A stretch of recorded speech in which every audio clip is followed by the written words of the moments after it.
எனக்கு பிரசிடென்ட்டை தெரியும், பிரசிடென்ட் எனக்கு தெரியாது. தெரிங்கிறதுல நிறைய லெவல்ஸ் இருக்குது.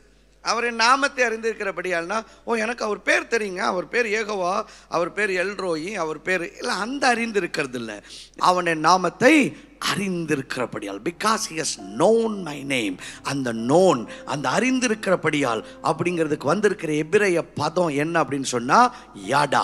யாடா அப்படின்னு சொன்னா ஏதோ அவரு அந்த ப்ளூ சட்டையா, ஓகே ஓகே, என்ன பேர் அவரு தெரியுமே, அவரை பேர் தான் தெரியாது, அப்படியா, ஓகே ஓகே தெரியும் தெரியும் தெரியும், அவரை நான் நிறைய தடவை பார்த்துருக்கேன் சர்ச்சில், அந்த தெரியறது இல்லை.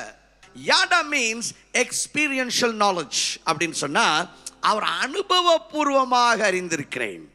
ஆதாம் தன் மனைவியாகிய ஏவாளை அறிந்தான். அங்க வந்திருக்கிற வார்த்தை ஆதாம் தன் மனைவியாகிய ஏவாளை யாடா. உடனே அந்த அம்மா பிரெக்னன்ட் ஆயிட்டாங்க. அவள் கர்ப்பவதியாகி காயினை பெற்று கர்த்தரால் ஒரு மனுஷனை பெற்றேன் என்றால், ஏமா எப்படிமா இப்படி ஆச்சு, டேய் எப்படா இப்படி ஆச்சு, மனைவி எப்படி பிரெக்னன்ட் ஆனாங்க இந்த அம்மா? நாங்கள் ரெண்டு பேரும் பழகணும். எப்படி? எனக்கு அவங்கள தெரியும், அதனால பிரெக்னன்ட் ஆயிட்டாங்க.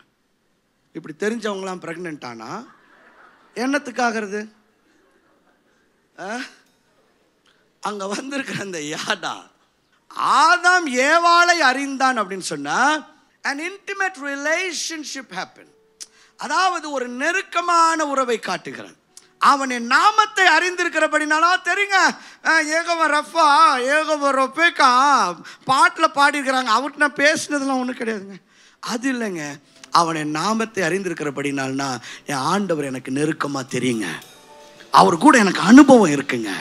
அவனின் நாமத்தை அறிந்திருக்கிறபடினால் நான் அவனை உயர்ந்த அடைக்கலத்தில் வைப்பேன். உயர்வு ஆண்டவரோடு உங்களுக்கு இருக்கிற உறவு நிமித்தம் உண்டாகிற ஒரு காரியம். A man who is closely connected to God walks in intimate fellowship with him.